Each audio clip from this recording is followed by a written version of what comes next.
다 같이 일어나셔서 4월 둘째 주 일부 예배로 하나님 앞에 나아가겠습니다. 아버지께 참되게 예배하는 자들은 영과 진리로 예배할 때가 오나니 곧 이때라. 아버지께서는 자기에게 이렇게 예배하는 자들을 찾으시느니라. 하나님은 영이시니 예배하는 자가 영과 진리로 예배할지니라. 아멘.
사도신경으로 신앙을 고백하겠습니다. 나는 전능하신 아버지 하나님 천지의 창조주를 믿습니다. 나는 그의 유일하신 아들 우리 주 예수 그리스도를 믿습니다. 그는 성령으로 잉태되어 동정녀 마리아에게서 나시고 본디오 빌라도에게 고난을 받아 십자가에 못 박혀 죽으시고 장사된 지 사흘 만에 죽은 자 가운데서 다시 살아나셨으며 하늘에 오르시어 전능하신 아버지 하나님 우편에 앉아 계시다가 거기로부터 살아있는 자와 죽은 자를 심판하러 오십니다. 나는 성령을 믿으며 거룩한 공교회와 성도의 교제와 죄를 용서받는 것과 몸의 부활과 영생을 믿습니다. 아멘. 자리에 앉으시겠습니다.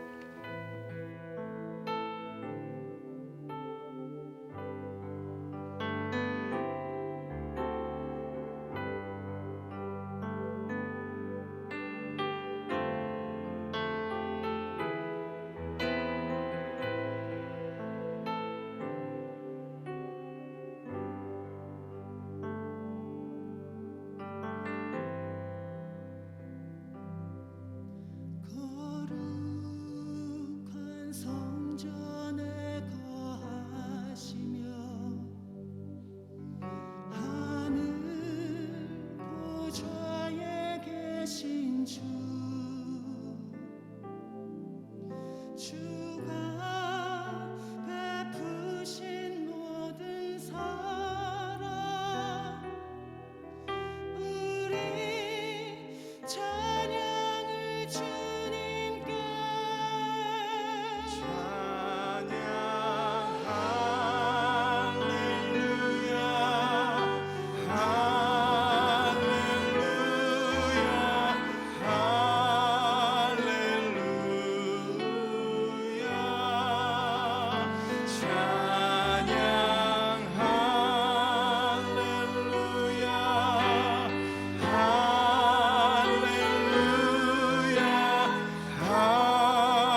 할렐루야 찬양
보좌에 계신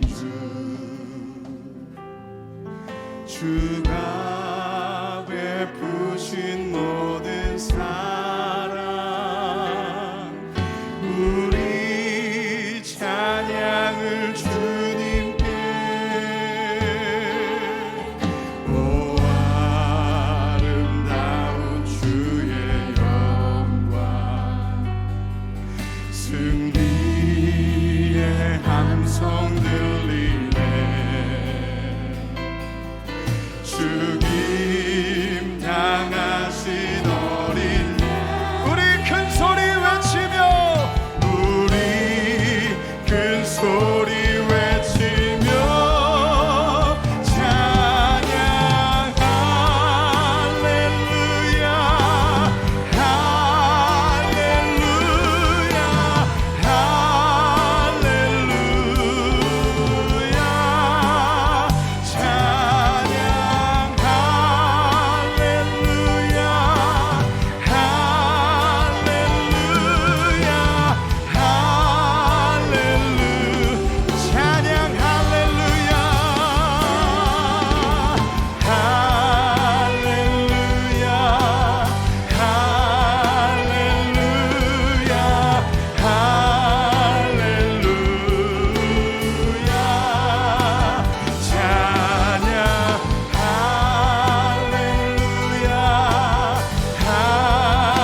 앞에 서서 이전의 성도들과 함께 주 보좌 앞에 엎드려 찬양 할렐루야 할렐루야 할렐루야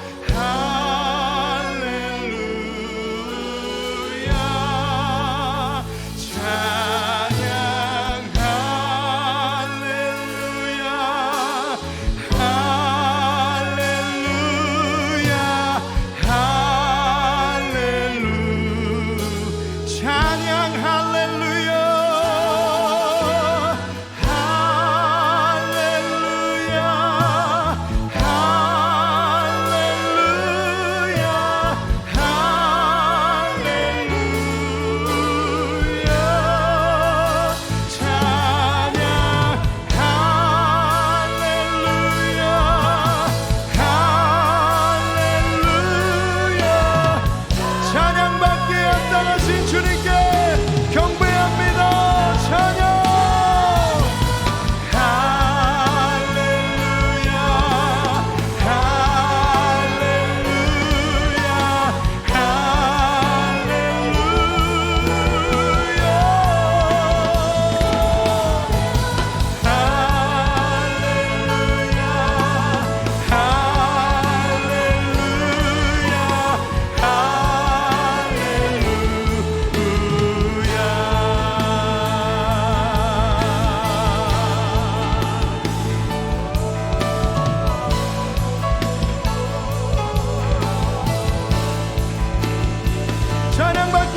하신 주님께 보좌에 앉으신 어린 양께 우리 영광의 박수를 올려드립니다. 할렐루야.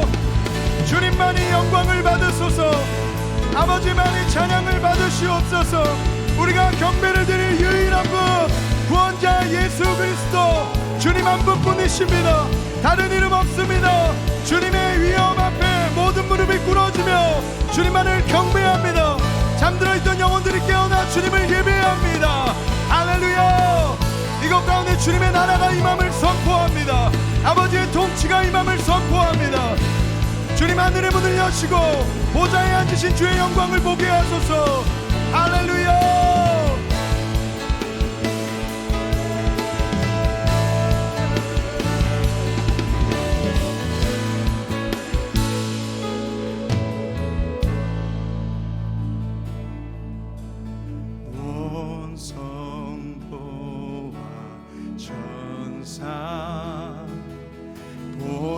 보좌에 경배해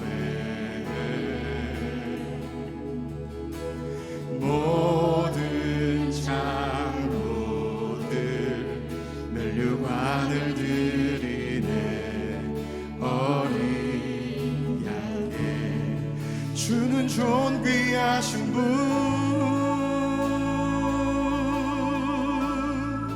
주는 존귀하신 분,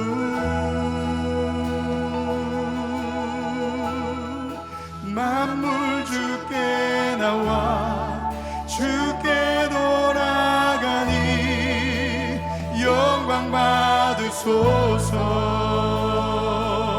주는 존귀하신 분, 주는 존귀하신 분, 주는 존귀하신 분, 만물 주께 나와 주께 돌아가니 영광 받으소서.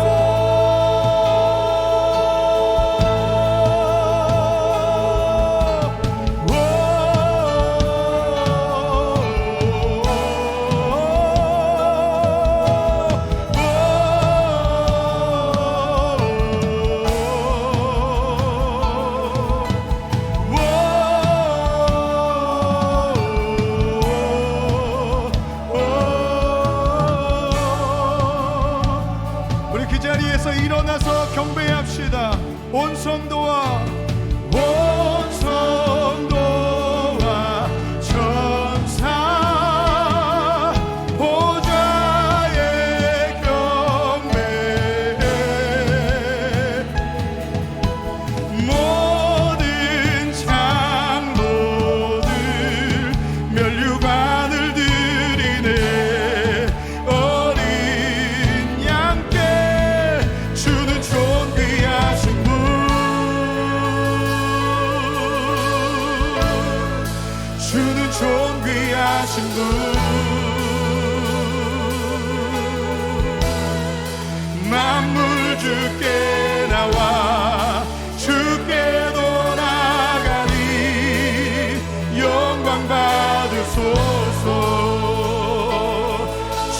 존귀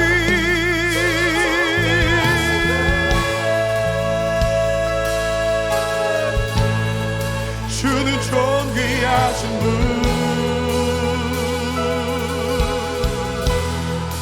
만물 주께 나와 주께 돌아가니 영광 받으소서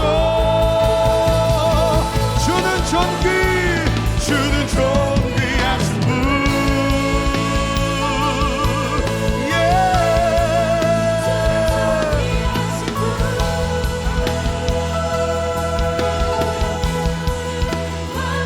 주께 나와 주께 돌아가니 영광 받으소서 우리 그 주님 앞에 경배함으로 나아갑니다. 할렐루야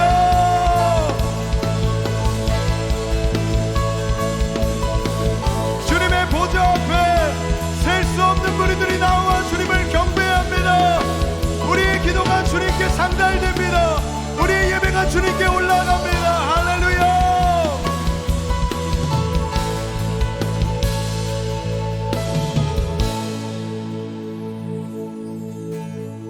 주야로 기도의 향 올라가네 주야로 기도의 향 올라가네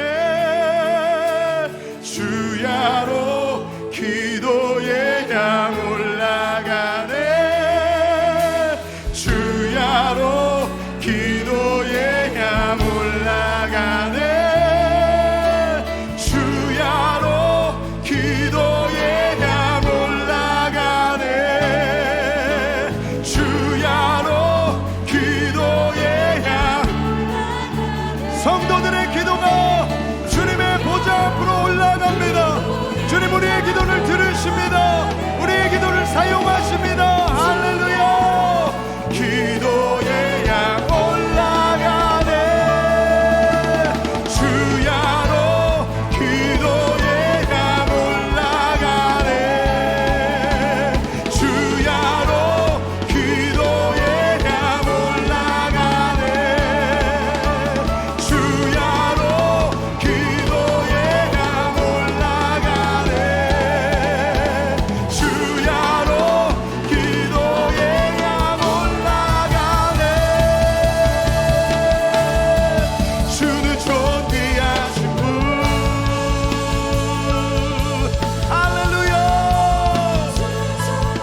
원합니다. 주님 나에게 말씀하여 주시옵소서. 우리가 듣겠습니다. 주여 외치고 기도하십시다.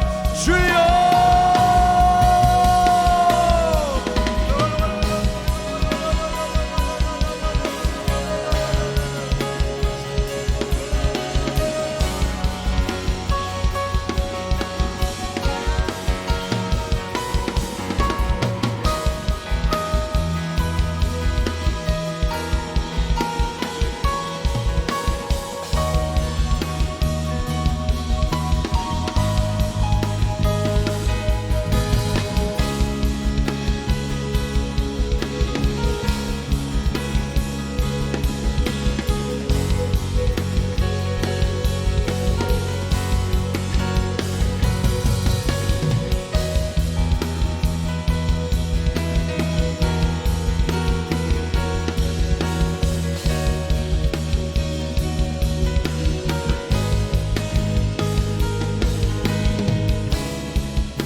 우리의 평안과 위로를 주신 하나님 아버지, 은혜와 사랑을 감사드립니다.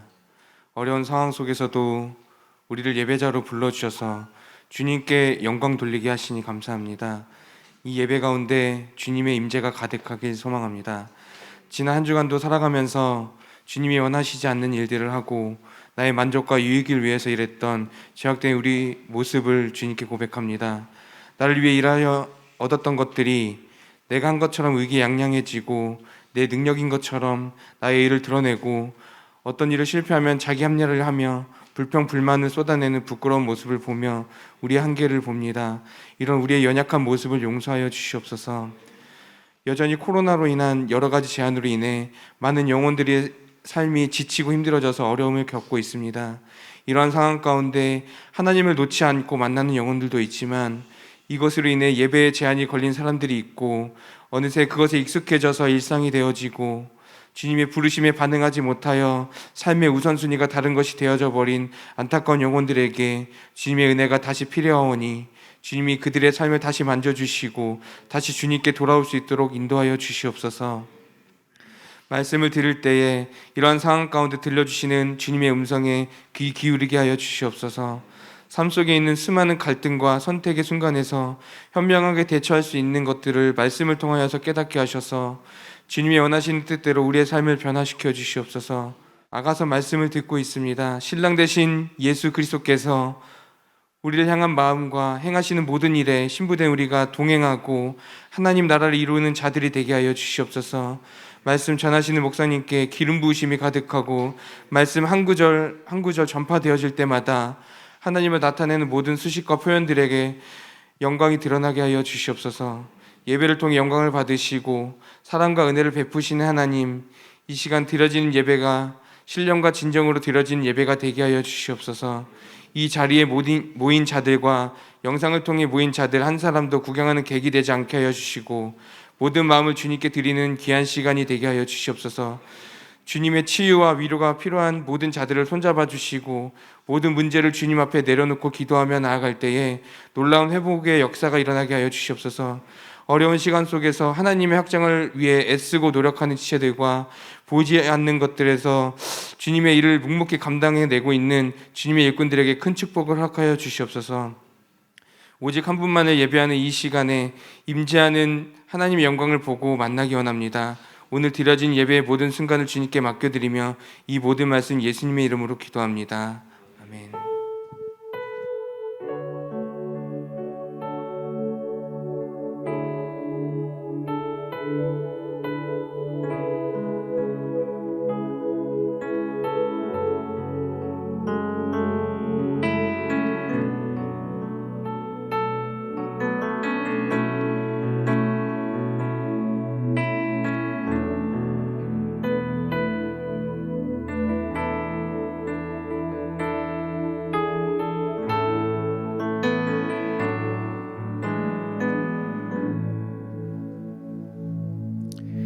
오늘 주신 말씀 같이 찾도록 하겠습니다. 아가서 6장 10절에서부터 8장 14절 끝까지입니다. 아가서 6장 10절에서부터 8장 14절까지 말씀, 좀 길지만 저희가 제가 한 절 여러분 한 절 이렇게 교독하도록 하겠습니다. 아침 빛같이 뚜렷하고 달같이 아름답고 해같이 맑고 깃발을 세운 군대같이 당당한 여자가 누구인가? 골짜기에 푸른 초목을 보려고 포도나무가 순이 났는가, 석류나무가 꽃이 피었는가 알려고 내가 포도동산으로 내려갔을 때에 부지 중에 내 마음이 나를 내 귀한 백성의 수레 가운데에 이르게 하였구나. 돌아오고 돌아오라 술람미 여자야, 돌아오고 돌아오라. 우리가 너를 보게 하라. 너희가 어찌하여 마하나임에서 춤추는 것을 보는 것처럼 술람미 여자를 보려느냐. 귀한 자에 따라 신을 신은 내 발이 어찌 그리 아름다운가. 내 넓적다리는 둥글어서 숭늉공의 손이 만든 구슬개미 같구나. 배꼽은 섞은 포도주를 가득히 부은 둥둥 장 같고 허리는 백합화로 두른 밀당 같구나. 두 유방은 암사슴의 쌍떼 새끼 같고 목은 상아 망대 같구나.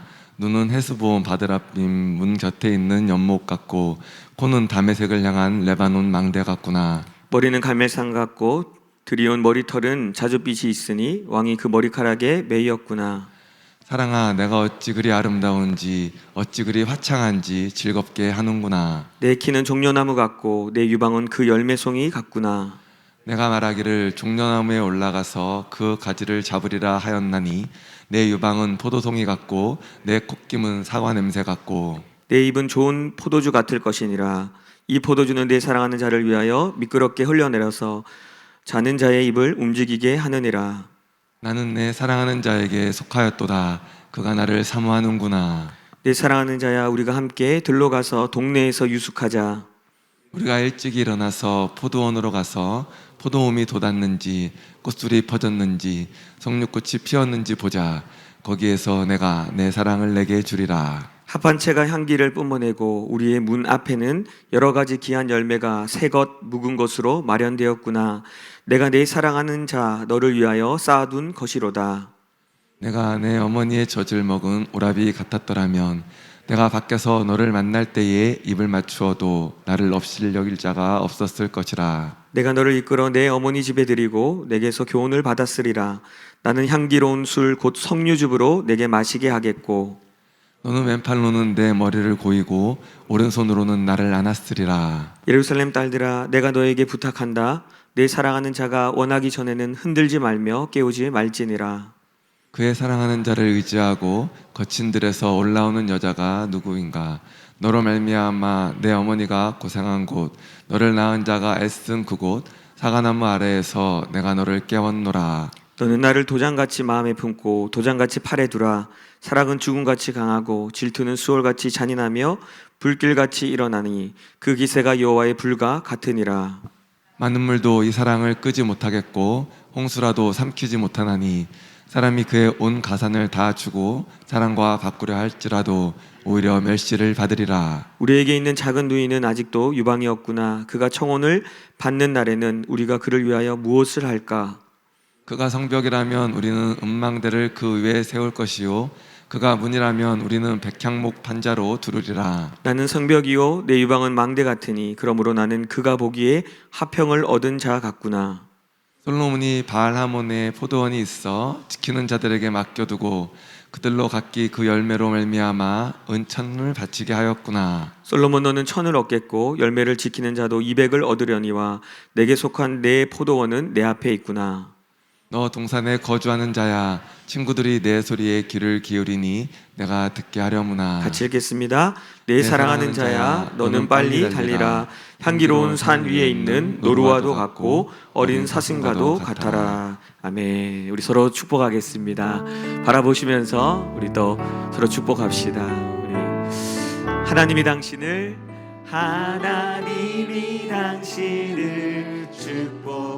축복하시네. 아버지의 마음을 알게 하시네. 세상 속에 있어도 하늘을 사네. 고난 아멘. 감사의 박수 드리겠습니다. 네, 감사합니다. 광고 드리겠습니다.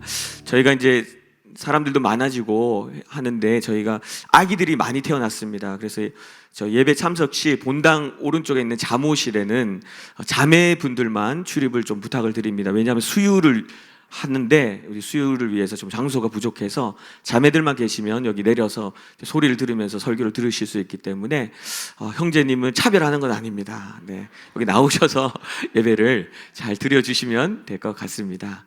네, 또 저희가 이제 여러분 탈북민 교회 이제 생명창대교회 저희 자매교회잖아요. 그런데 이제 예배당이 없어서 가정에서 예배를 드렸는데 너무나 감사하게도 좋은 예배 장소를 집 근처에 구했습니다. 그래서 원래 교회였던 곳을 이분이 나가시면서 이제 교회를 얻게 되었고요. 저희가 이제 같이 교회를 이제 꾸미고 좀 이렇게 해야 되는데 많은 건 아니고요. 청소하고 꾸미고 이제 기도하는 시간 가지려고 합니다. 그래서 4월 24일 토요일 날 오전 10시에 교회에서 함께 출발해서 4시쯤에 거기서 마치고 이제 돌아올 예정입니다. 그래서 신청해 주시면 난 할 게 없다. 아니요, 여러분 청소만 해도 됩니다. 그래서 같이 가셔서 함께 이 일에 좀 마음을 쏟고 우리가 같이 돕고 있다라는 것을 그 교회에 보여주면 좋겠습니다. 우리 많이 신청을 해 주시면 좋겠습니다. 네, 없군요. 네, 말씀의 제목 같이 한번 읽겠습니다. 시작. 하나님 나라를 확장하는 신부. 기도하겠습니다. 하나님 감사합니다. 주님, 그 주님의 놀라운 보좌에 또 그 임재가 있는 자리 가운데 우리를 불러주셔서 너무 감사합니다. 주님, 주님 앞에 있다는 것이 떨립니다. 사랑하는 신랑 앞에 있다는 것이 우리의 마음을 두근거리게 합니다. 하나님, 언젠가 우리의 마음이 이 마음을 놓쳤다면 이 예배 가운데 다시금 주님을 향한 그 사랑의 마음이 회복되게 하시고 무엇보다 그 신랑 되신 예수님의 마음 안으로 깊이 들어가서 그 마음이 내 마음이 되고 또 주님의 마음을 받아서 믿음으로 힘을 얻고 달려갈 수 있는 이 시간이 될 수 있도록 우리 한 사람 한 사람을 인도하여 주시옵소서. 말씀하시는 성령님, 우리 각자에게 말씀하여 주옵소서. 예수님의 이름으로 기도드립니다. 아멘. 네, 여러분 우리가 본문을 다 읽었듯이 오늘로서 아가서 말씀을 마무리하겠습니다. 여러분 아쉬우시죠? 네, 감사합니다. 여러분의 마음이 이미 아쉽지 않지만 이렇게 대답을 해줘야겠다라는 그런 느낌이 제 마음에 딱 전달이 됩니다. 역시 그냥 그 방청객들이 하는 그 태도 있잖아요. 대답해줘야 된다. 이런 마음이죠. 네.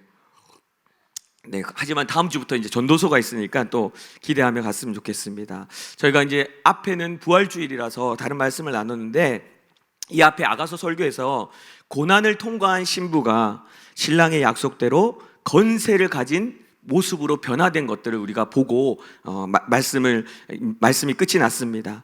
여러분 어떻게 약속이 현실이 되었습니까? 여러분 기억나십니까? 약속해 주셨는데 그게 어떻게 현실이 됐죠? 이 신부가 고난을 통과하고 나서 그 시간 가운데 만들어진 인내를 신랑 되신 예수님이 먹고 나니까 이것이 약속이 현실이 됩니다. 자, 6장 10절은 거의 이제 그런 모습의 결론적인 모습인데 우리 10절 같이 한번 읽어보겠습니다. 시작. 아침빛같이 뚜렷하고 달같이 아름답고 해같이 맑고 깃발을 세운 군대같이 당당한 여자가 누구인가? 네, 신부의 모습이죠. 신랑의 건세를 가진 신부의 모습이 빛이 나고 아름답고 당당하다라고 얘기하고 있습니다. 여러분 이제 신랑은요, 이 신부는요, 이제는 마음이 어디 있냐면요, 신랑의 마음에 신부의 마음이 있어요. 그래서 뭐라고 얘기하냐면 이제는 내가 신랑이 원하는 그 자리로 먼저 가겠습니다.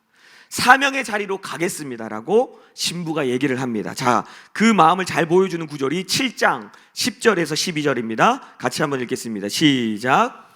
나는 내 사랑하는 자에게 속하였도다. 그가 나를 사모하는구나.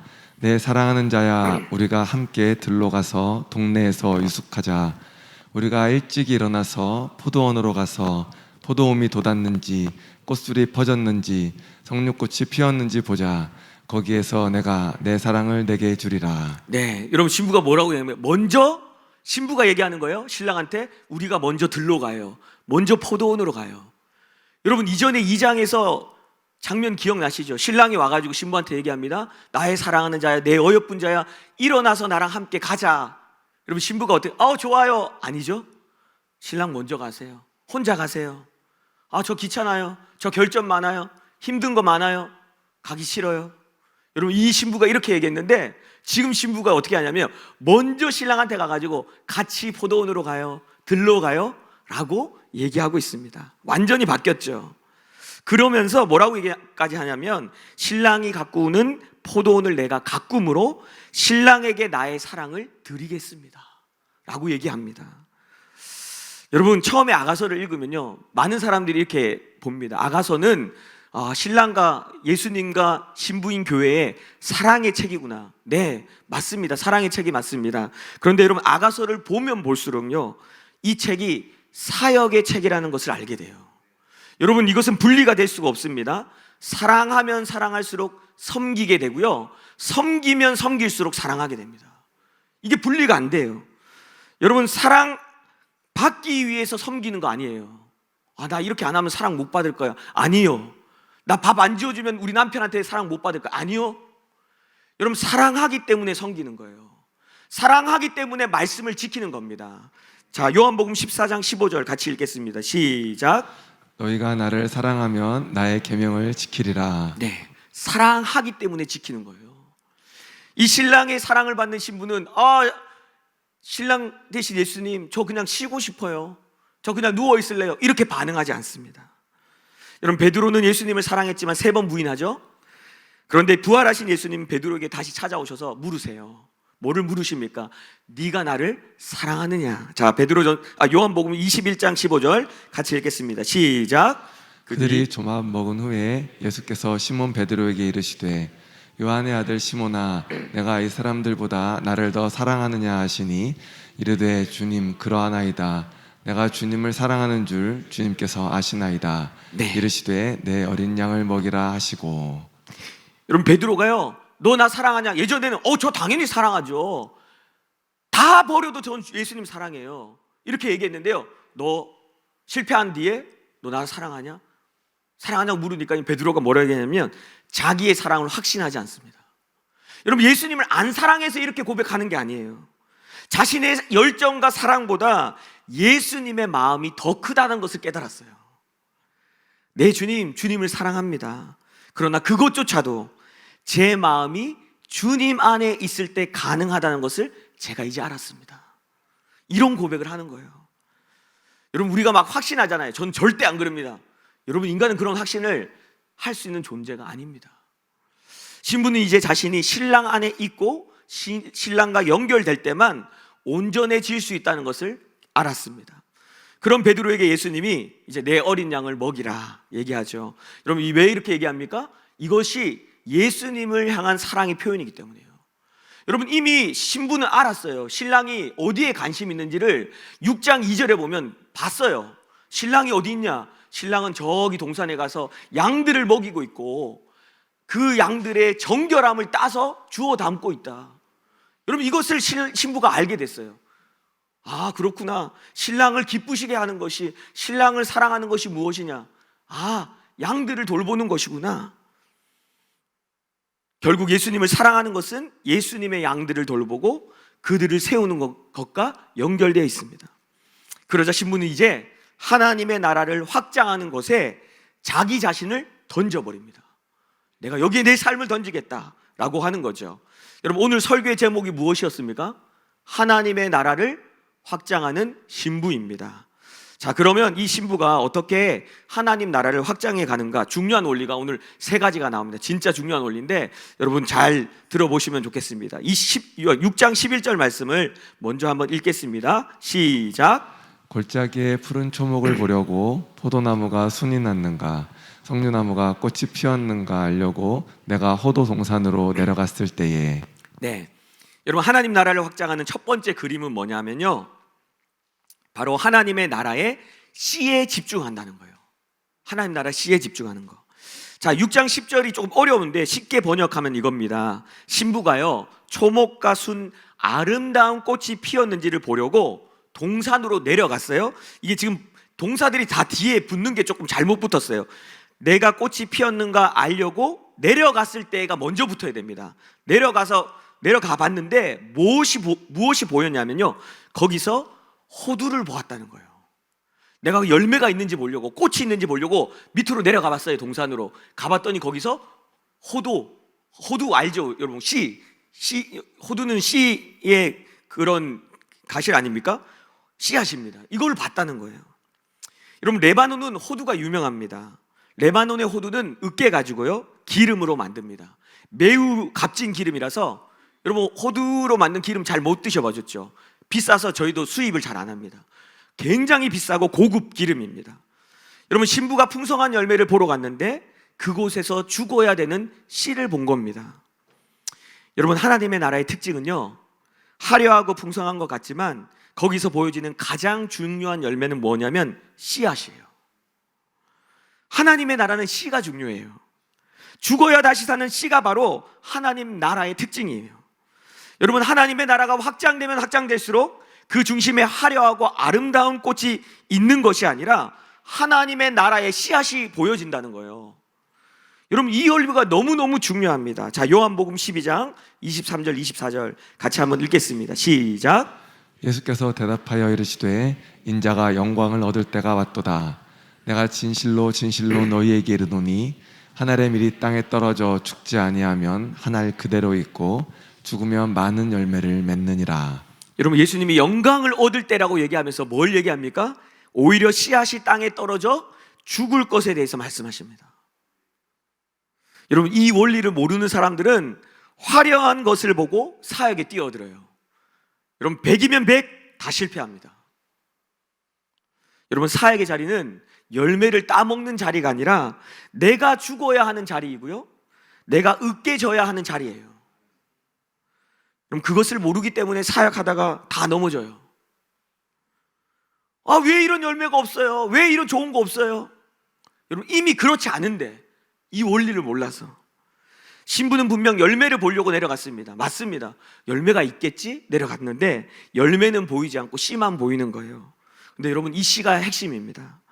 이 원리를 알고 한 알의 씨앗이 땅에 떨어져 죽으면 많은 열매가 맺어진다는 것이 예수님이 우리에게 말씀하시는 거예요.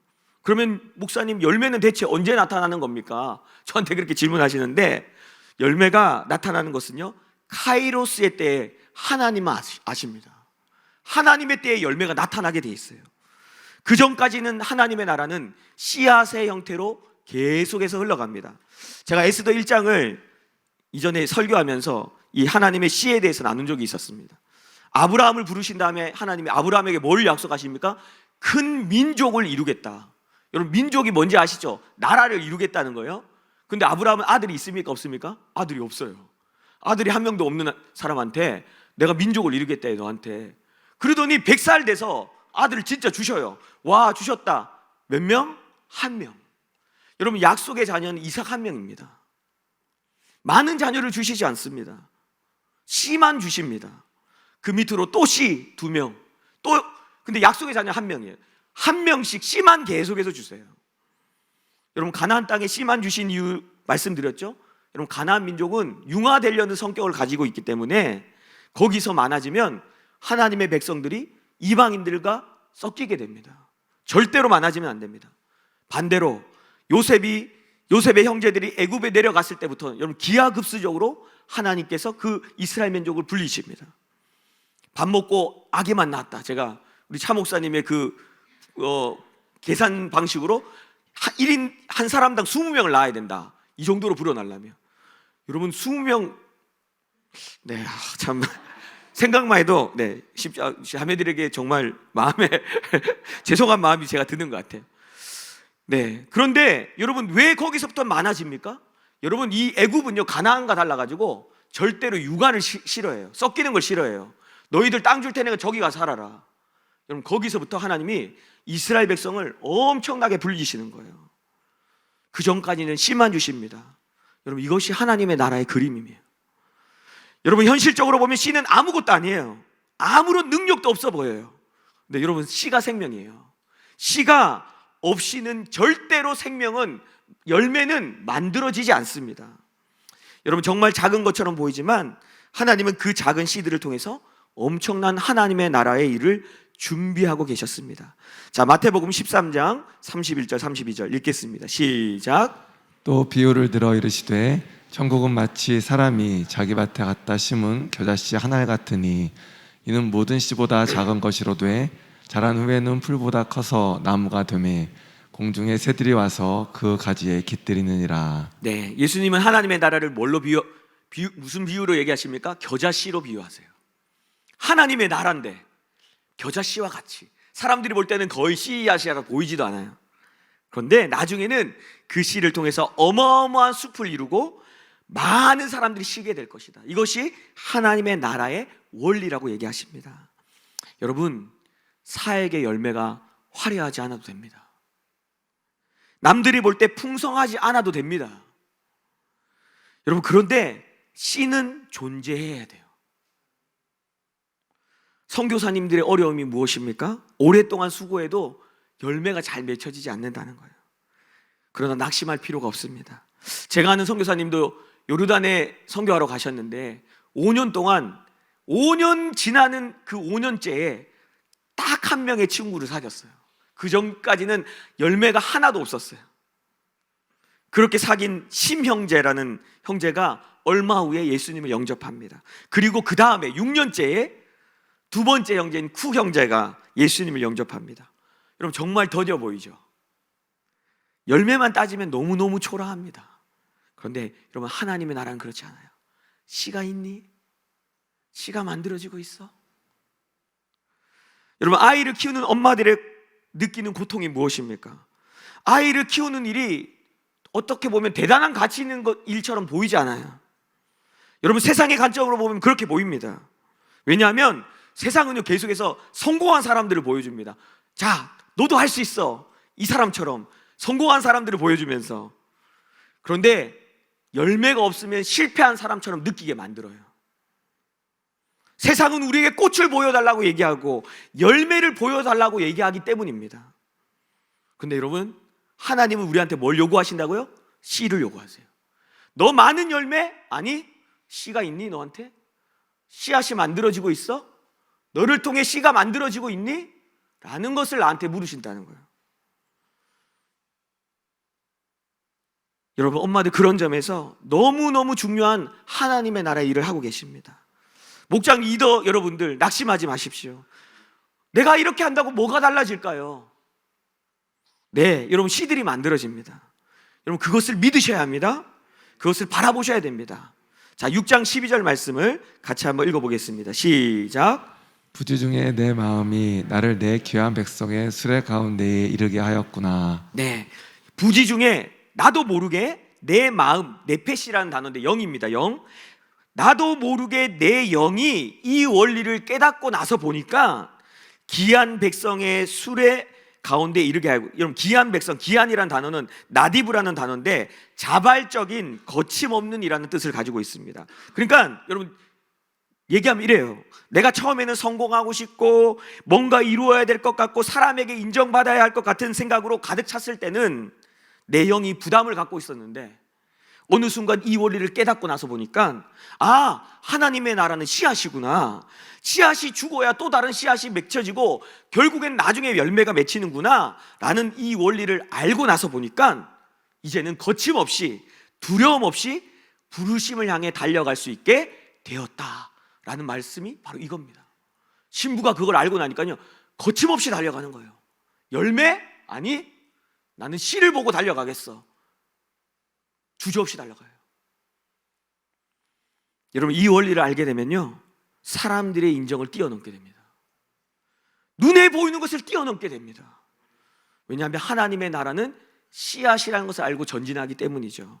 여러분, 이것이 바로 하나님의 나라를 확장하는 신부의 모습입니다. 자, 두 번째로는요, 신부는 하나님의 나라가 세워지는 과정에서 영적 싸움이 있음을 알고 그 싸움을 싸우기 시작해요. 자, 13절 말씀을, 6장 13절입니다. 같이 읽겠습니다. 시작. 돌아오고 돌아오라 술람미 여자야, 돌아오고 돌아오라. 우리가 너를 보게 하라. 너희가 어찌하여 마하나임에서 춤추는 것을 보는 것처럼 술람미 여자를 보려느냐. 자, 여러분, 펜이 있으면 한번 체크를 하십시오. 돌아오고 돌아오라, 술람미 여자에 돌아오고 돌아오라, 우리가 너를 보게 하라 에서 이렇게 슬러시를 치십시오. 끊어야 됩니다. 여러분 여기는 두 부류의 사람이 존재하는데 앞에는요, 이 앞쪽에 나오는 사람은 예루살렘의 딸들입니다. 신랑에 관심이 없었던 예루살렘의 딸들이 다르게 반응해요. 뭐라고 하냐면, 당신 안에 있는 귀한 마음을 우리한테도 이제 좀 알려주세요. 너가 어떻게 그렇게 됐는지 나로 좀 보게 해주세요. 막 안달이 나가지고 신부한테 저한테 좀 와주세요. 돌아오세요. 보여주세요. 알려주세요. 그 얘기를 하고 있어요.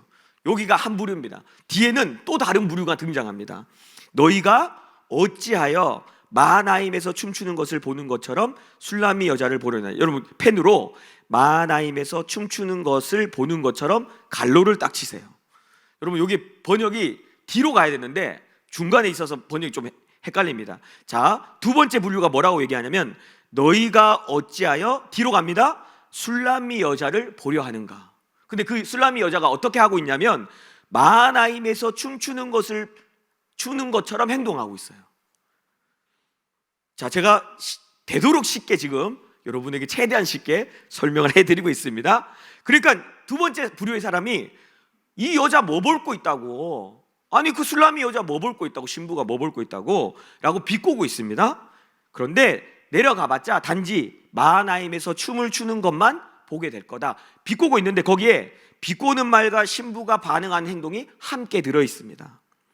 여러분 여기서 춤추는 것은 어떤 걸 의미하냐면, 성경은요 춤추는 것을 싸움이나 반응으로 의미합니다. 뭔가 반응하고 있어요.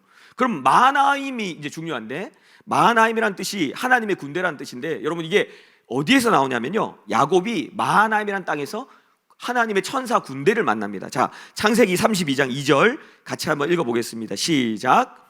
야곱이 그들을 볼 때에 이르기를 이는 하나님의 군대라 하고 그 땅 이름을 마하나임이라 하였더라. 네, 이게 무슨 말이냐면요, 야곱이 자기 삼촌 라반의 집에 20년 동안 종생활을 하잖아요. 근데 하나님이 이제는 약속의 땅으로 돌아가라 라고 하나님 말씀을 주셔가지고 이제 야곱이 돌아갑니다. 이제 돌아가는데, 부르심을 받고 돌아가는데, 돌아가는 게 쉬운 일이 아니에요. 왜냐하면 형하고 지금 싸웠잖아요. 형이 자기를 죽이려고 그래요.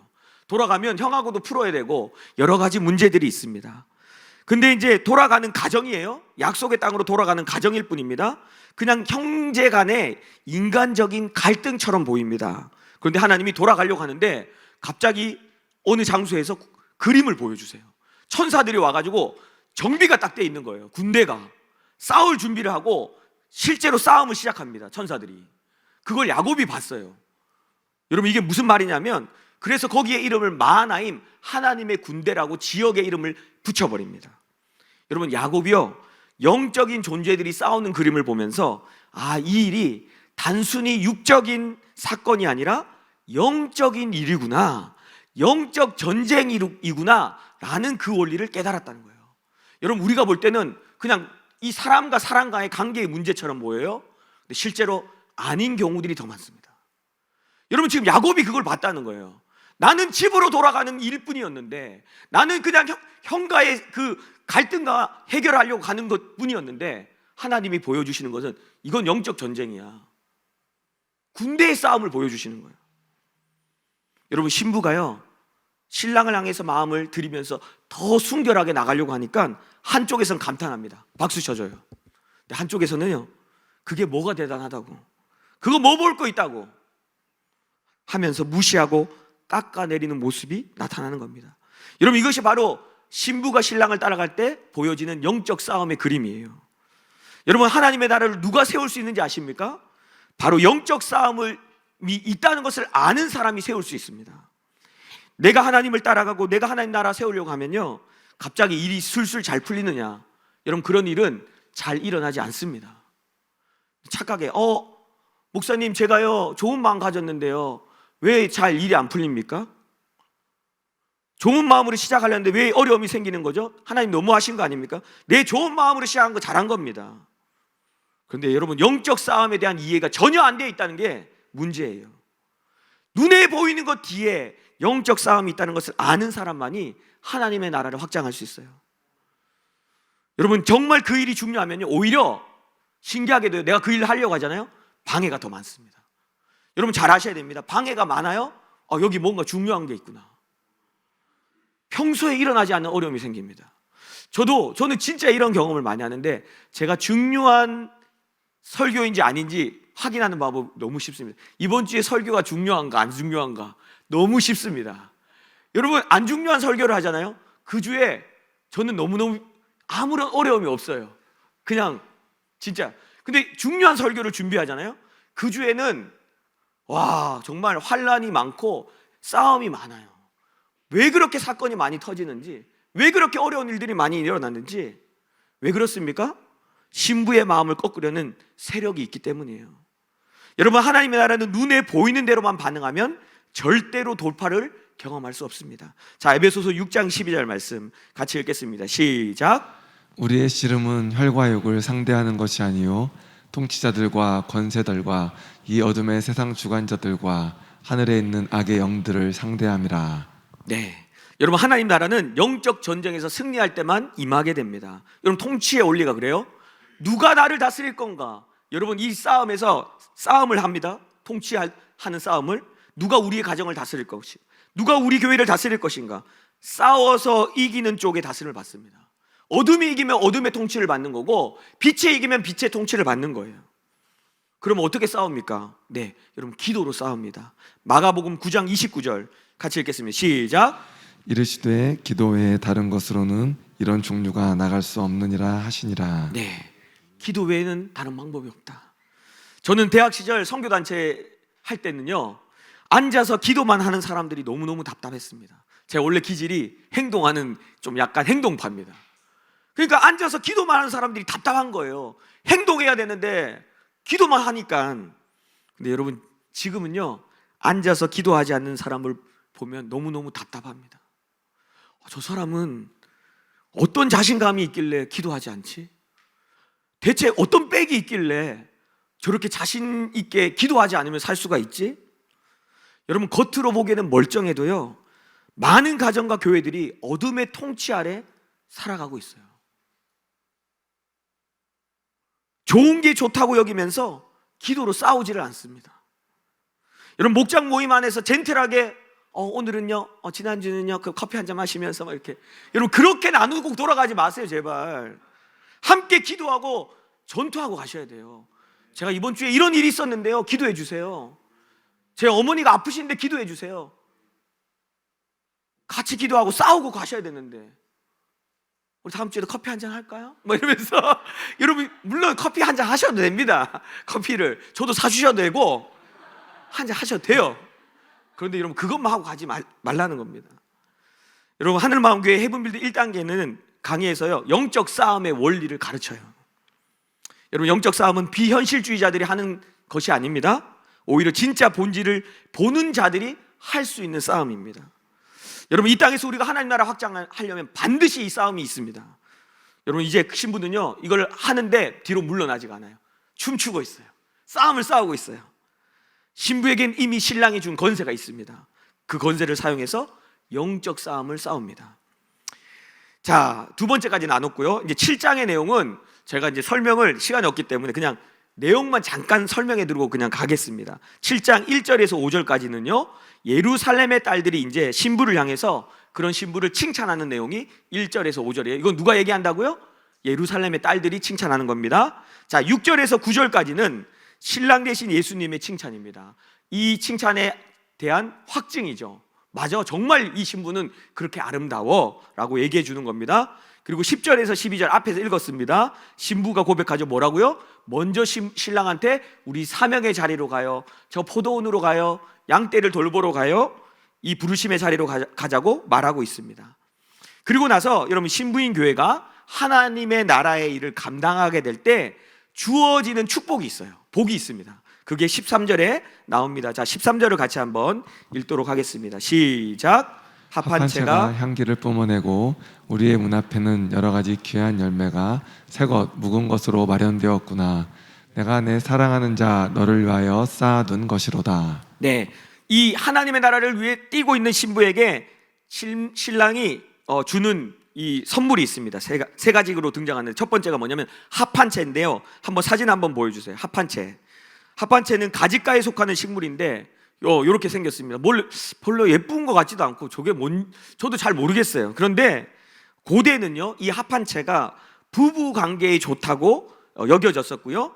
그래서 뭐 실제로 이제 의사들도 다 뭐 정력에도 좋고 뭐 이러면서 좋대요. 아주 좋대요. 부부의 사이에. 그런데 여러분 성경에 보면 르벤이라는 사람이, 야곱의 아들이, 첫째 아들이 합한채를 가다가 얻어가지고 엄마 레아한테 주는데 그 동생 라헬이 나한테 이거 달라고 서로 싸웁니다. 그래서 그 신랑이가 있는 장면이 성경에 나옵니다. 자, 창세기 30장 14절 같이 한번 읽겠습니다. 시작. 밀 거둘 때 르우벤이 나가서 들에서 합한채를 얻어 그의 어머니 레아에게 드렸더니 라헬이 레아에게 이르되 언니의 아들의 합한채를 청구하노라. 네, 여러분 여기서 합한채는 더 깊은 친밀함을 의미합니다. 그러니까 신부가 하나님의 나라의 일을 감당하게 될 때 주시는 축복이 뭐냐면 더 깊은 친밀함으로 하나님께서 인도하신다는 거예요. 그 친밀함을 맛보게 됩니다. 이거 아무나 주어지는 거 아니에요. 하나님의 나라에 자신의 삶을 던진 그런 사람들에게 주어지는 선물이자 축복입니다. 자, 두 번째 복은 뭐냐면요, 두 번째와 세 번째는 같이 나오는데 여러분 13절 보세요. 합한채가 향기를 뿜어내고 우리의 문 앞에는 여러 가지 귀한 열매가 새것 묵은 것으로 마련됐다. 두 번째는 이 새것, 이제 옛 열매와 새 열매가 바로 복입니다. 여러분 옛 열매는 뭘 의미하냐면요, 부흥을 얘기합니다. 부흥, 영어로 리바이벌이죠. 부흥, 다시 살아나는 게 부흥이에요. 옛날에 있었던 것이 다시 주어지는 것이 바로 여러분 부흥인데, 요게 옛 열매로 표현하고 있어요. 옛날에 있었는데 다시 줄게. 옛날에 있었던 부흥 다시 줄게. 여러분 요게 바로 옛 열매 부흥입니다. 그러면 새 열매는 무엇이냐? 성령 안에서 온전한 연합을 의미합니다. 자, 요한복음 13장 34절 같이 읽겠습니다. 시작. 새 계명을 너희에게 주노니 서로 사랑하라. 내가 너희를 사랑한 것 같이 너희도 서로 사랑하라. 네, 여러분 이 계명은 새 계명이 아니죠. 예수님이 이미 옛날에 주셨던 십계명에 있는 계명입니다. 근데 예수님이 갑자기 제자들한테 내가 새 계명 주겠다고 얘기하면서 서로 사랑하라 얘기합니다. 왜 이렇게 줍니까? 이제는 너희의 힘으로 사랑하는 게 아니라 성령의 능력으로 너희가 사랑하게 될 거다. 그 얘기를 하는 거예요. 그래서 여러분 하나님의 나라를 추구하게 될 때 가짜 연합이 아니라 진짜 연합, 성령 안에서의 온전한 연합을 경험하게 된다고 말씀하십니다. 자, 한번 다시 정리해 보죠. PPT 띄워주시고, 세 가지 하나님의 나라의 사역을 감당하는 교회에게 약속해 주신 축복 세 가지입니다. 무엇입니까? 친밀함, 부흥, 온전한 연합, 성령 안에서 온전한 연합, 이렇게 있습니다. 자, 이제 거의 한 가지 원리만 남았는데, 자, 신부가 하나님 나라 확장해 갈 때 그럼 어려움은 없냐? 있습니다. 멸시와 조롱이 있습니다. 자, 아가서 8장 1절 말씀 같이 읽겠습니다. 시작. 내가 내 어머니의 젖을 먹은 오라비 같았더라면 내가 밖에서 너를 만날 때에 입을 맞추어도 나를 업신여길 자가 없었을 것이라. 네, 이게 무슨 말이냐면요, 당신이 나의 오라비처럼, 그래서 늘 당신을 볼 수 있는 것처럼 그렇게 다른 사람들 앞에서 내 앞에 나타나 주신다면 사람들이 나를 업신여기지 않을 텐데, 이런 말입니다. 여러분 신부는 마치 신랑이 옆에 있는 것처럼 하나님의 나라가 임한 것처럼 행동합니다. 신부는. 그런데 사람들은 안 보이잖아요. 그러니까 신부를 조롱해요.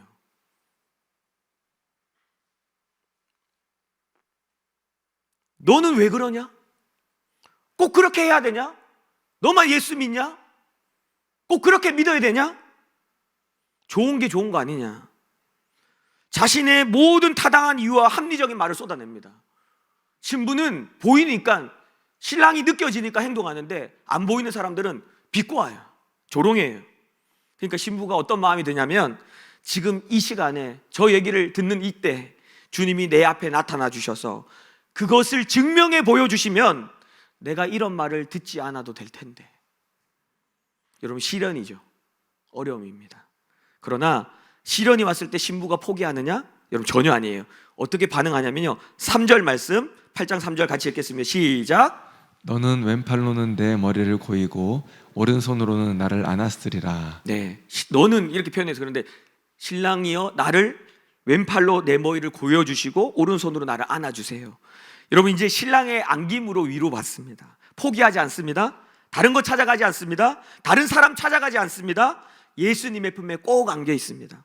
그리고 다른 사람들한테 얘기합니다. 신랑한테 위로받을 테니까, 신랑하고 있을 테니까 그 시간 방해하지 말라고 그렇게 얘기합니다. 4절 말씀 같이 읽겠습니다. 시작. 예루살렘 딸들아, 내가 너희에게 부탁한다. 내 사랑하는 자가 원하기 전에는 흔들지 말며 깨우지 말지니라. 네, 그렇게 얘기하는 거죠. 그런 신부의 모습이 예루살렘의 딸들에게는 어떻게 보이냐면요, 5절 말씀에 이렇게 보인다고 얘기합니다. 같이 읽겠습니다. 그의 사랑하는 자를 의지하고 거친 들에서 올라오는 여자가 누구인가? 너로 말미암아 내 어머니가 고생한 곳, 너를 낳은 자가 애쓴 그곳, 사과나무 아래에서 내가 너를 깨웠노라. 네, 사랑하는 자를 의지하고 거친 들에서 올라오는 여자로 보인다는 거예요. 아, 저 여자는 진짜 신랑을 의지하고 있구나, 진짜 신랑을 사랑하는구나. 그래서 거친 들도 마다하지 않고 달려가는구나. 여러분, 세상 사람들도 다른 사람들도 그것을 인정하게 된다는 것입니다. 아멘.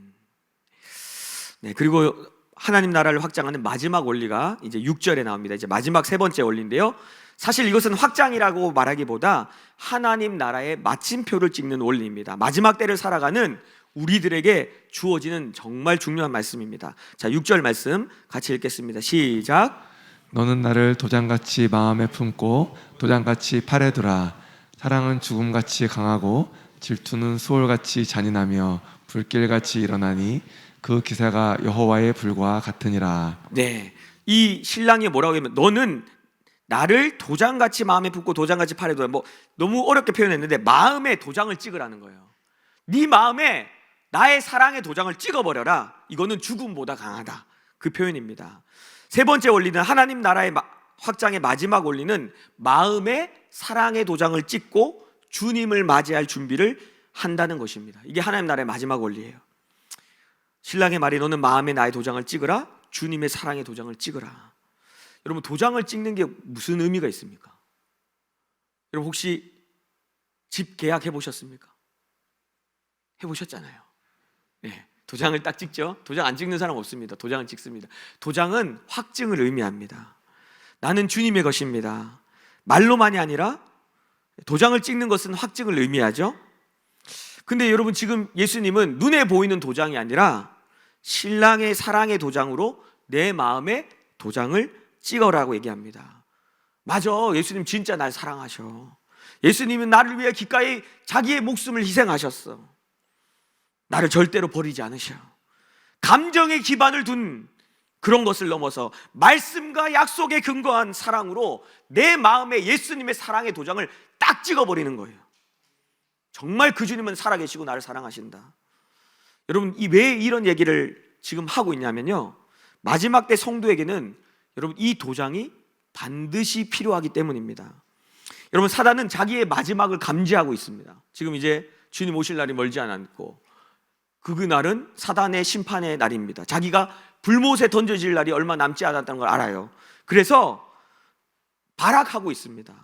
예수님을 사랑하는 신부를 한 명이라도 더 지옥으로 끌고 가려고 모든 방법을 다 동원합니다. 마지막 때 쓰는 방법이 뭔지 여러분 이미 계시록에 기록되어 있습니다.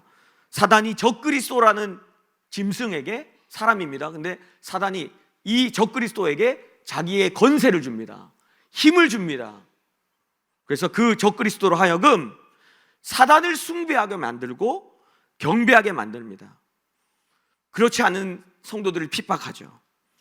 그리고 자기를 경배하고 숭배하도록 하면서 자기에게 속했다는 것을 확증하기 위해서 여러분 사단도 도장을 찍게 합니다. 자, 계시록 13장 16절부터 18절까지 같이 읽겠습니다. 시작. 그가 모든 자 곧 작은 자나 큰 자나 부자나 가난한 자나 자유인이나 종들에게 그 오른손에나 이마에 표를 받게 하고 누구든지 이 표를 가진 자 외에는 매매를 못하게 하니 이 표는 곧 짐승의 이름이나 그 이름의 수라. 지혜가 여기 있으니 총명한 자는 그 짐승의 수를 세어보라. 그것은 사람의 수니 그의 수는 666이니라. 네, 여기서 표는요, 카라그마라는 단어로 도장, 표 같은 단어입니다. 여러분 그 얘기를 하고 있어요. 여러분 최근에 뉴스 보셨습니까? 나이키에서 여러분 신발 하나 만들었는데 피 신발 만들었잖아요. 실제로 사람의 피를 거기다 한 방울 넣은. 근데 이 신발을 666개 만들었어요. 근데 이제 판매 중지 판정을 받았는데 그 전에 다 팔려버렸어요. 666개, 마지막 6개까지 다 팔렸다. 여러분 몬스터라는 음료가 있습니다. 보면 이렇게 모양이 이렇게 생겨 있는, 여러분 히브리어 바브라는 단어인데 여기 세 개가 바부가 나와 있어요. 여러분 바부는 히브리어로 6입니다. 6 숫자로 차례대로 가면 6입니다. 여러분 이제 사단은요 대놓고 자기의 시대인 것을 얘기하고 있어요. 여러분 이 도장을 그러면 누가 받냐? 이 표를 누가 받냐? 대체 있습니다. 자, 계시록 14장 9절 10절 같이 읽겠습니다. 시작.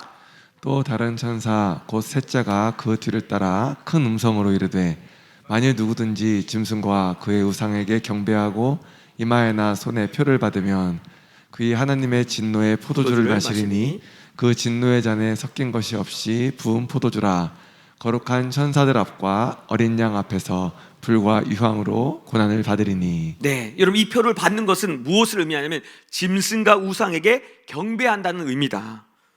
그래서 그 표를 받은 자는 진노의 포도주를 마실 것이고 불과 유황 가운데 고난을 받게 될 것이다. 무슨 말입니까? 영벌 받게 될 것이다. 지옥 간다. 그러면 받으면 안 되겠네? 네, 받으면 안 됩니다. 그런데 그렇게 쉬운 게 아닙니다. 왜냐하면 우리 앞에 읽었듯이 짐승의 표를 받지 않는 사람들에게 매매를 할 수 없게 만드는 때가 온다는 거예요. 마지막 때의 고난이죠. 여러분 성경 이미 우리한테 알려주고 있습니다. 그러면 그 시간을 어떻게 지나갈 거냐? 여러분 이 8장 6절이 그 답이에요. 너에게 사단이 도장을 찍을 건데 너희의 몸에, 이마에, 손목에 도장을 찍으려고 할 건데 너희는 너희의 마음에 예수님의 사랑의 도장을 찍어버려라. 이 도장은 보이지 않는데요, 이 마음에 예수님의 사랑의 도장을 찍으면 여러분 성령의 능력이 작동되기 시작합니다. 여러분 그 사랑은 죽음도 막을 수 없는 강력한 힘을 발휘해요. 내가 과연 이 상황에서 믿음을 지킬 수 있을까? 내 목에 칼이 들어오는데 내가 예수님을 믿는 믿음을 지킬 수 있을까? 그런 얘기를 하는 사람들이 많습니다. 저도 그런 고민해봤습니다. 근데 여러분 도장의 의미는요 내 의지를 넘어서 그렇게 가게 되어 있다는 것을 의미합니다. 여러분 제가 우리 장로님 100만 원만 빌려주십시오. 목사님 계약서 하나 쓰시죠. 에이 장로님 저를 뭘로 보시고 안 쓰셔도 됩니다. 확실합니다. 근데 여러분 확실하다고 얘기했는데 1년이 지났는데 안 줘요. 목사님 제가 100만 원 필요한데 좀 짜네요. 우리 장로님 수준에 1000만 원 10억 할까요? 10억? 달라고 하는 거죠? 달라고 하는데 제가 저를 뭘로 보시고 아닙니다. 여러분 그런데요 안 줘도 됩니다. 제가 말을 그렇게 했지만 안 줘도 뭐가 있습니까? 근데 여러분 만약 계약서를 쓰고 도장을 찍었어요? 그러면 이 도장을 찍은 걸 내미는 순간 여러분 저는요 무조건 그렇게 가야 돼요. 그렇게 가게 되어 있어요. 여러분 도장이라는 게 그런 의미입니다. 내 마음에 도장을 찍잖아요. 내 힘과 내 의지와 내 능력이 상관없습니다. 여러분 그때부터 신기하게 내 안에 계신 성령께서 무조건 그쪽으로 가게 만들어 버립니다. 내가 그 믿음을 그냥 담대함이 나타나 버려요. 에베소서 1장 13절 말씀 같이 읽어보겠습니다. 시작. 그 안에서 너희도 진리의 말씀 곧 너희의 구원의 복음을 듣고 그 안에서 또한 믿어 약속의 성령으로 인치심을 받았으니. 네, 나는 못할 것 같아도 성령으로 찍어진 도장으로 인해서 능히 믿음의 길을 간다는 겁니다. 여러분 그렇게 되면 어떻게 되냐면 7절 말씀, 자 8장 7절 읽겠습니다. 시작. 많은 물도 이 사랑을 끄지 못하겠고 홍수라도 삼키지 못하나니 사람이 그의 온 가산을 다 주고 사랑과 바꾸려 할지라도 오히려 멸시를 받으리라. 네, 물은 고난을, 홍수는 핍박을 나타냅니다. 어떤 고난과 어려움이 와도 이 사랑을 바꾸지 않는 거예요. 사단은 모든 것을 동원해서 신부를 해외하려고 할 것입니다. 너 예수님만 내려놓으면 모든 거 얻을 수 있다. 편안한 집, 편안한 직장, 좋은 직장 다 줄게. 그냥 너의 신랑만 포기해라. 그런데 어떻게 된다고요? 그렇게 해외하러 왔는데 그렇게 말하는 자들이 오히려 멸시를 당하게 될 것이다. 신부가 신랑에 대한 사랑이 너무 확실해서 그냥 가, 그냥 죽여, 이렇게. 여러분 너무 확실하니까. 여러분 도장이 왜 중요하다고요? 도장을 찍은 곳을 향해서 나가기 때문에. 여러분 짐승의 도장을 찍으면요 사람들이 얘기합니다. 나중에 회개하면 되지. 나 그때 가짜로 도장 찍었고 그렇게 말하면 되지. 여러분 그렇게 안 됩니다. 도장은 그곳을 향해 나아가게 된다고 말씀드렸어요. 도장 받으면 회개를 안 하게 됩니다. 자 계시록 16장 2절과 11절 읽겠습니다. 시작. 첫째 첫째 천사가 천사가 가서 그 대접을 땅에 쏟음에 짐승의 표를 받은 사람들과 그 우상에게 경배하는 자들에게 악하고 독한 종기가 나더라. 11절 아픈 것과 종기로 말미암아 하늘의 하나님을 비방하고 그들의 행위를 회개하지 아니하더라. 네, 아프면 회개해야 되잖아요. 회개하지 아니하더라. 여러분 도장을 찍은 곳을 향해 나가게 돼 있습니다. 회개를 안 해요. 여러분 이것이 마지막 때를 살아가는 성도들에게 주어지는 마지막 테스트입니다. 앞에서 이야기했듯이 도장은요, 여러분 아직 일어나지 않았지만 확증의 의미라고 얘기했어요. 도장을 찍으면 저절로 그 방향으로 가게 돼요. 지금은 내 믿음이 약해 보이고 목사님 저는 믿음이 너무너무 약해요. 근데 여러분 도장 찍으면 신기하게 내 의지가 강해서가 아니라 내 믿음이 강해서가 아니라 여러분 내 머리와 내 이성으로 내 힘으로 하는 게 아닙니다. 내 심장이 그렇게 움직입니다. 여러분 이 원리를 지금 우리한테 얘기해 주고 있는 거예요. 감히 상상도 할 수 없는 믿음과 담대함이 부어져요. 여러분 초대교회는 그런 내용들이 많습니다. 여러분 정말로 읽고 있으면요, 이게 가능할까? 여러분 사자가 무는데요 웃고 있어요. 그래서 사람들이 오히려 그 사자굴에 던져놓은 그리스도인들을 향해서 덜덜 떱니다. 검투사들이 목을 치지를 못합니다. 목을 대줍니다. 여러분 제가 그런 얘기를 많이 적었는데 오늘 시간이 없어가지고, 여러분 성경에는 그런 일들이 진짜 많이 일어나요. 여러분 이게 인간의 힘으로 할 수 있다고 생각하세요? 아니요. 여러분 마음의 도장을 찍어버리면요, 그 상황이 와도 우리의 심장이 그렇게 움직이는 거예요. 그 얘기를 하고 있습니다. 자, 뒷부분은 사실 그냥 안 해도 되는데 그래도 뒷부분이 무슨 내용인지 모르고 끝나면 여러분들이 나중에 궁금하실까봐, 자, 아가서는 이 신부의 관심이 어디에 있는지를 보여주면서 끝이 납니다. 신부의 관심은 두 가지예요. 자, 8장 8절 읽겠습니다. 시작. 우리에게 있는 작은 누이는 아직도 유방이 없구나. 그가 청혼을 받는 날에는 우리가 그를 위하여 무엇을 할까? 네, 신부의 관심이 두 가지인데 첫 번째는 이 작은 누이는 믿음이 약한 자를 얘기합니다. 그러니까 유방이 없다는 것은 스스로 믿음이 자랄 능력이 없다는 것을 얘기해요. 그러니까 여러분 지금 신부의 관심이 뭐냐면 믿음이 약한 자를 어떻게 세울 수 있을까? 여기에 온통 관심이 있어요. 어떻게 하면 저 사람 세울 수 있을까? 어떻게 하면 저 사람 영접해서 구원받게 할 수 있을까? 오직 신부의 관심은 여기에 있습니다. 그리고 두 번째 신부의 관심은 신랑이 오시는데 그 신랑을 기다리는데 관심이 있습니다. 자, 8장 14절 마지막 절 같이 읽겠습니다. 시작. 내 사랑하는 자야, 너는 빨리 달리라. 향기로운 산 위에 있는 노루와도 같고 어린 사슴과도 같아라. 네, 내 사랑하는 자야, 너는 빨리 달리라. 무슨 말입니까? 사랑하는 신랑이시여, 어서 빨리 오십시오. 여러분 어디서 많이 본 표현이죠? 주 예수여 어서 오시옵소서.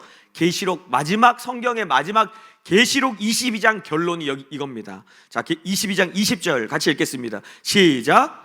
이것들을 증언하시니가 이르시되 내가 진실로 속히 오리라 하시거늘 아멘. 주 예수여 오시옵소서. 아멘. 신랑이 언제 오시려나? 신랑 되신 예수님 빨리 오세요. 신부가 신랑이신 예수님을 기다립니다. 여러분 신부의 관심은 다시 오시는 그 신랑의 다시 오심이 관심이에요. 여러분 하늘마음교회 계시면요, 마지막 때라는 말을 자주 들으시죠? 듣고 계실 겁니다. 여러분 마지막 때라는 말은 주님의 오심을 정말로 준비하고 맞이하는 그 때를 얘기합니다. 저는 그럼에도 불구하고 이 말을 상용어구처럼 사용하고 있지 않는지 때로는 불편할 때가 있어요. 그냥 마지막 때 너무 쉽게 얘기해요. 여러분 마지막 때는 쉽게 얘기할 게 아닙니다. 정말 주님의 오심을 기다리고 있는 사람들이 이 때를 분별하고 보고 있기 때문에 던지는 말입니다. 지금 마지막 때가 맞습니다. 신부처럼 신랑의 오심을 여러분 기다리고 있습니까? 우리는 반드시 이걸 돌아봐야 합니다. 말씀의 결론을 맺겠습니다. 오늘 하나님의 나라의 확장, 그 세 가지 원리를 따라가는 신부를 보았습니다. 자, PPT 한번 보여주시고 정리하겠습니다. 여러분 보시고 여러분의 그림으로 세 가지 원리가 있죠. 첫 번째는 하나님의 나라의 씨에 집중하죠. 영적 싸움을 싸우고 마음의 도장을 찍고 준비합니다. 여러분 5번에 걸쳐서 제가 아가서 봤습니다. 신랑 되신 예수님께서 나의 사랑 나의 어여쁜 자야, 이제 일어나서 나와 함께 가자 하면서 우리를 이 여정으로 이끄실 겁니다. 그러나 신부는 이제 고난을 두려워하지 않습니다. 신랑 안에 있는 온전한 사랑과 영광을 알기 때문입니다. 고난도, 조롱도, 아니 죽음도 그 어떤 것도 막을 수가 없어요. 여러분, 이제는 내 자신을 돌아봐야 합니다. 나의 삶은 오직 나의 나라만을 만들고 있지는 않았는지, 아니면 크고 작던 하나님의 나라의 부르심을 향해 달려가고 있는지 여러분 점검하셔야 합니다. 여러분, 우리 주님 곧 오십니다. 신랑이 오는 날이 여러분 마침표를 찍는 날이에요. 이 일에 저와 여러분을 동참시키셨습니다. 여러분, 교회가 하나님의 나라의 온전한 신부로 일어나면 여러분 하나님의 나라의 엄청난 확장이 여러분 일어나고 주님이 오실 길이 준비되는 것입니다. 우리 하늘마음 성도 모두는 이 하나님 나라의 완성에 모두가 수종두는 신실한 신부로 설 수 있기를 축복합니다. 아멘. 우리 같이 이 찬양으로 같이 고백했으면 좋겠습니다. 빛을 발하라, 빛을 발하라, 기도와 예배로 모든 어둠이 떠나가네. 흑암 권세를 깨고 승리하신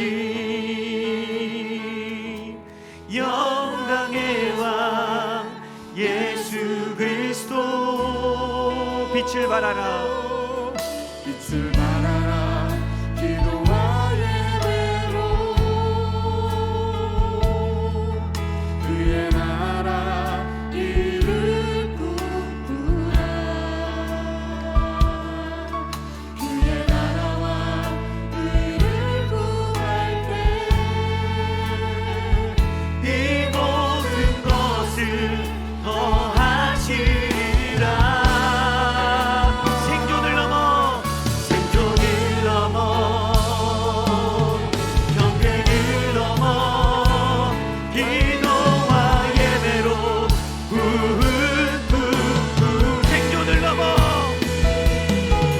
생존을 넘어 경계를 하나님 나라의 일을 꿈꾸네. 하나님 나라 임하시옵소서. 주님의 길 이루어지리. 만왕의 왕 예수, 만주의 주 예수. 주님의 뜻 이뤄. 하나님 나라, 아멘. 주님 임하시옵소서. 주님의 뜻 이루어지리. 만왕의 왕 예수, 만주의 주 예수. 주님의 뜻 이뤄. 다시 한 번 더 고백합시다. 하나님 나라,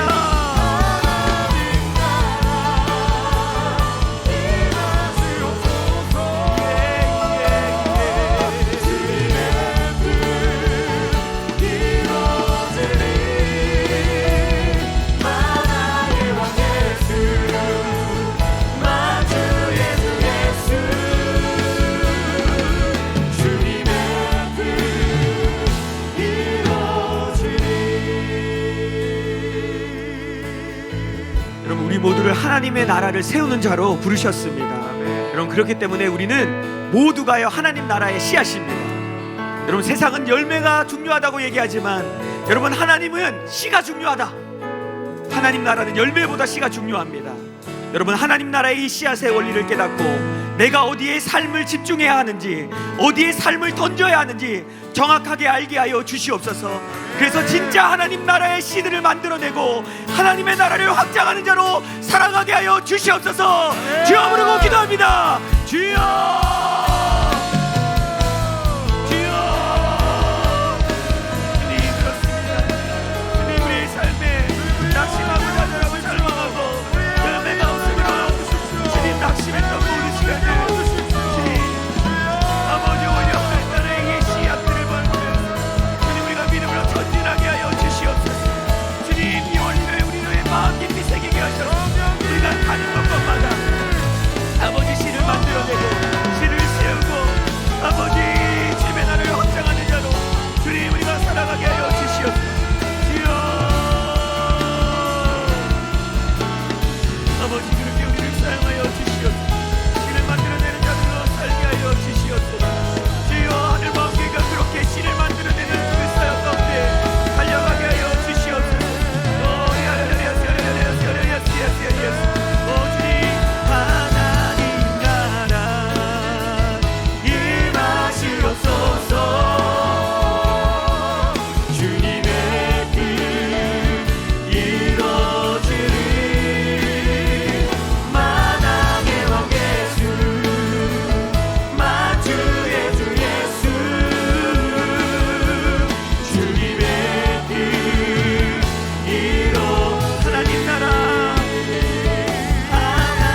분만 더 기도합시다. 여러분, 이 싸움은요 우리의 힘으로 하는 게 아닙니다. 영적 싸움도 마지막 때를 지나가는 것도 우리 안에 계신 성령께서 도우심으로 감당하게 될 것입니다. 여러분, 그렇다면 지금부터 이 원리를 알 뿐 아니라 성령과 동행함으로 하나님의 나라를 세우는 삶을 살아야 합니다. 주님, 내 삶에 일어나는 영적 싸움을 싸워내고 앞으로 있는 마지막 때를 이해하고 준비하는 자로 서게 하여 주시옵소서. 성령님, 이 시간에 내 안에 오셔서 성령 충만케 하여 주옵소서. 주여 부르고 기도합니다. 주여,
고백하며 나갔으면 좋겠습니다. 내 영혼이 사모하는 주님, 내 영혼이 사모하는 주님, 얼마나 사랑스럽고 아름다운지 나의 몸과 내 마음까지도 모두가 당신 것입니다. 신부인 나는 늘 기다리리라. 신랑 예수가 돌아오기만을. 어느 때인가 얼굴과 얼굴을 맞대고 그의 곁에 돌아갈 날을. 아멘. 당신만을 진정 사랑합니다. 모든 것이 사랑스러운 주님만을 못 만나요. 주 성령도 친구인다고 갈망합니다. 도우시옵소서. 나의 신랑 주 예수여. 당신만을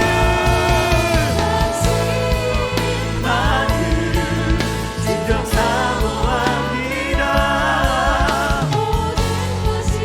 사랑스러운 주님만을 못 마른다 하여 주 성령도 친구인다고 갈망합니다.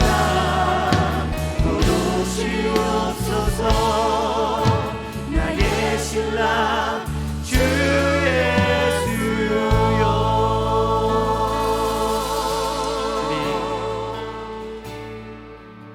신랑 되신 주님을 기다립니다. 주님 얼굴과 얼굴을 대하면서 주님의 얼굴을 마주 볼 것들을 기대합니다. 그날이 올 것입니다. 지금은 보이지 않지만, 그래서 때로는 우리가 주님을 따라가는 이야기를 할 때 세상 사람들이 비웃고 조롱하고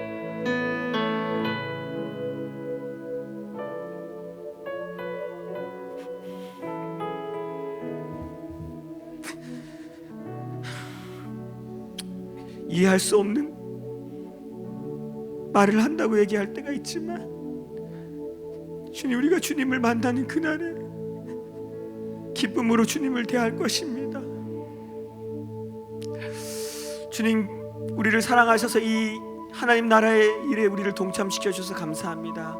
이 신부처럼 우리도 씨앗이 중요한 것을 알고, 그리고 영적 싸움이 있는 것을 알고, 또 우리의 마음에 주님의 그 사랑의 도장을 찍고 이 마지막 하나님 나라의 마침표를 찍는 주님 이 사명을 잘 감당할 수 있도록 우리 한 사람 한 사람을 붙잡아 주시옵소서. 감사드리며 예수님의 이름으로 기도드립니다. 아멘.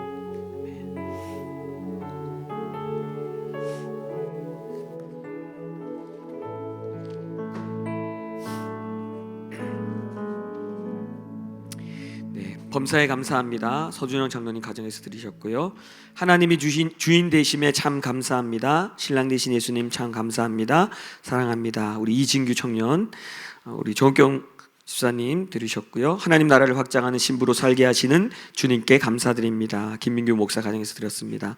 범사에 감사합니다. 안묘철 집사님 들으셨고요. 네, 김진영 간사님 감사원금 드리셨습니다. 기도하겠습니다. 하나님 감사합니다. 정말 감사할 것이 너무 많습니다. 힘들고 지칠 때마다 우리에게 주신 주님의 복이 무엇인지를 셀 수 있는 우리가 되게 하여 주십시오. 오늘도 주님 그 마음으로 기쁨으로 주님 앞에 예물을 드렸습니다. 이 마음도 받아주시고 예물도 받아주셔서 이 예물이 쓰이는 곳곳마다 하나님 나라가 확장되고 하나님의 영광이 드러나게 하여 주시옵소서. 감사드리며 예수님의 이름으로 기도드립니다. 아멘. 지금은 우리 주 그리스도의 은혜와 하나님의 무한하신 사랑과 성령의 위로교통 충만케 하심이 오늘 이 신부가 하나님 나라를 확장하는 것처럼 이 부르심을 감당하기로 결단하며 나아가는 사랑하는 하늘마음교회 모든 성도들 위해, 또 저 북한 땅에 고통당하는 자들 위해, 선교사님들 위해 지금으로부터 영원토록 함께 있을지어다. 아멘.